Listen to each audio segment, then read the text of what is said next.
A very good morning to all my dear students. Children, last week we dealt with some questions from your chapter Animal Life. Now let's go ahead with some more questions. Let's go through this book and let us see if we can solve these or not. Okay? So I strongly recommend all of you to go through the chapter once, if not the whole chapter, at least the key points from this, key summary points from the lesson before watching this video. That will help you answer these questions in an easy manner, and it will you will gain confidence also. Okay, children? So let's go through these questions from the lesson Animal Life. Let's go to the first one. The organisms given below are similar as they all. So you can see here a mosquito is given, a sparrow or a bird is given, and a grasshopper. So what is common in all these things? Do they crawl? Do they fly? Do they eat insects? Do they take care of the young ones? What is it? So mosquito does not eat insects, right? So this is the wrong option. All these can fly, children. So option B is correct. Let's go to the next one. Study the table given below. Which of these is incorrectly matched? So one of these is incorrectly matched. You have animals here, you have outer covering over here. So let us see. Polar bear, it's covered with fur. Yes. Leopard, feather. Turtle, shell. Yes. Snake, scales. Yes. So which one is wrong option here? It is leopard. It is not covered with feathers, but instead it's covered with hairy skin, right? Not feathers. Correct. Which of the following animals breathe through gills? Can you see here, children? Here, snakes, we have fish, we have crab, we have walrus. So you can see out of all these, a walrus is an amphibian, right? And reptile, snake is a reptile.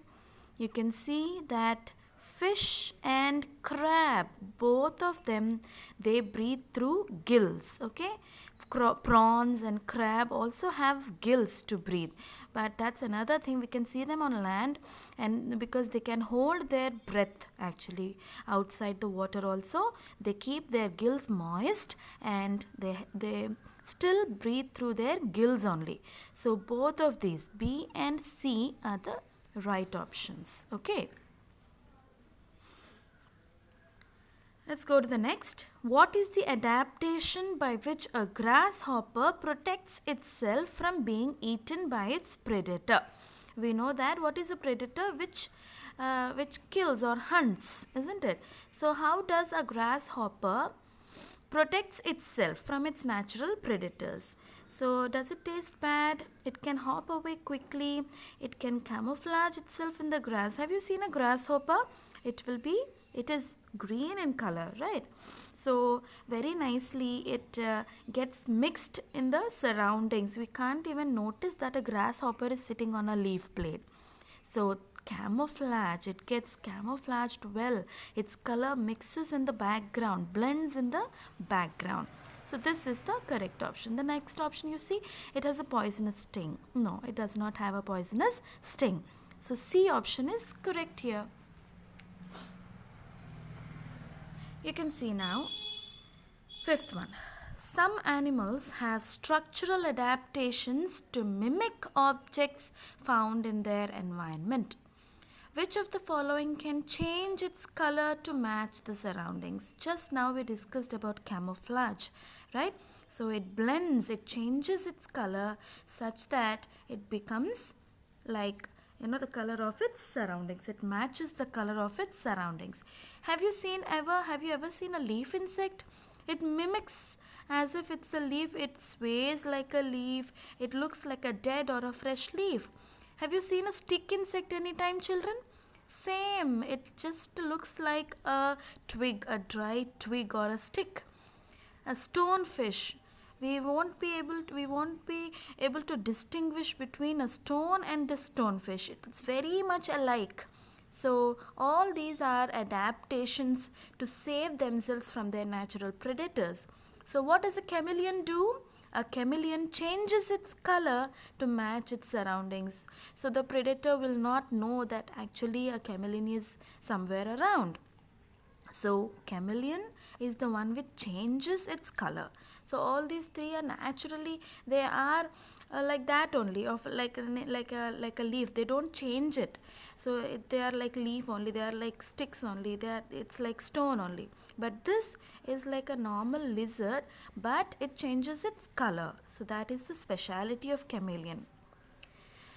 Let's go to the next one, children. Animals use different methods to escape from their predators. Which one of the following is not true? Let us see.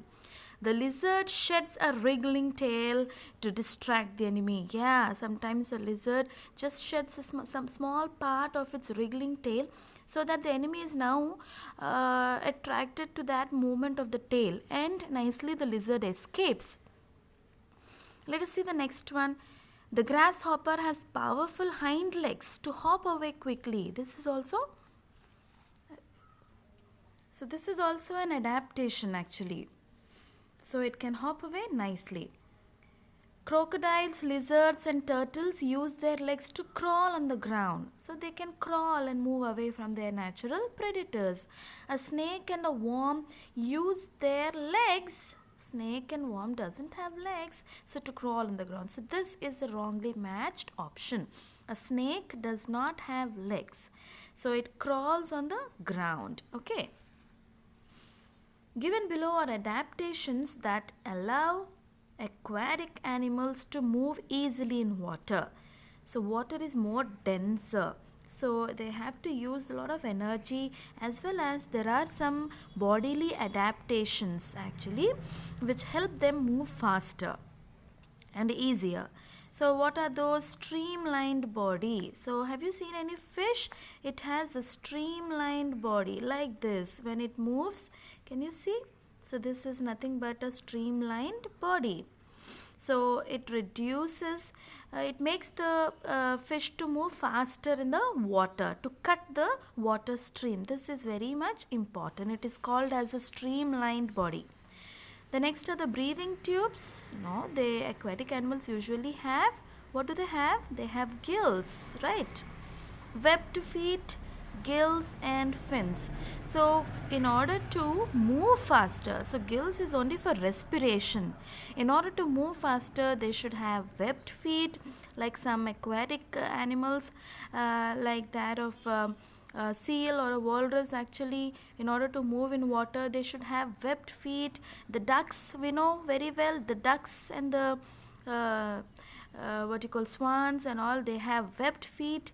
And also they should have fins too. Actually they have fins also, no, to change the direction and to move easily. So what are the options that we have to have for these animals to move easily in water?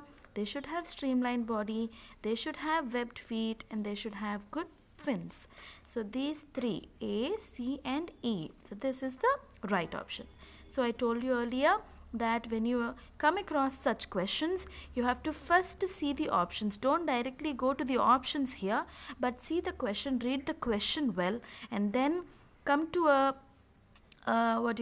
solution, come to a answer, come to an answer, and then see the options whether your answer is matching with any of these options or not. Okay.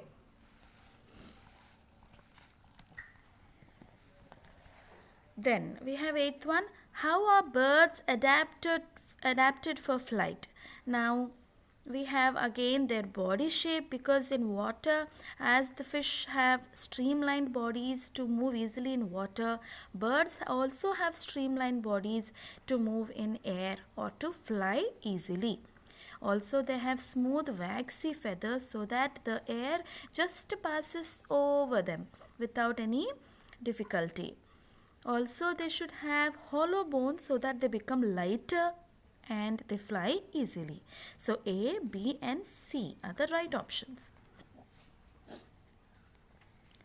Which of the following animals breathe through body holes? So breathing through body holes. We know that insects have body holes through which they breathe. Yes. So out of these four, grasshopper has body holes through which this insect breathes. So prawn and lizard, and prawn has gills, lizard and the what is that, mammals, any rodent, all these have lungs. Observe the organisms below. Can you see a bird, earthworm and a frog? Which of these animals breathe through moist skin? So how is this, like through moist skin, which animals breathe? We know that birds breathe through gills. They don't require any moist skin. So Q and R, both the frog and the earthworm, require moist skin because they breathe through the moist skin also. So which one is the correct option here? C is the correct option, children. Let's see the next one. The bat does not belong to the same group of animals as the other three. So you can see there's a chick or the hen here, owl and a penguin, and there's a bat. So what is that quality which makes this bat different? Simply, it does not have feathers because it has got some hairy skin. It's a mammal. Okay, so it does not have feathers. Okay, children, so let's stop here, and I'll see you next week with some more questions. But before that, I'm going to send some handouts to you. You please go through them and understand the concept well. Okay, children? Thank you.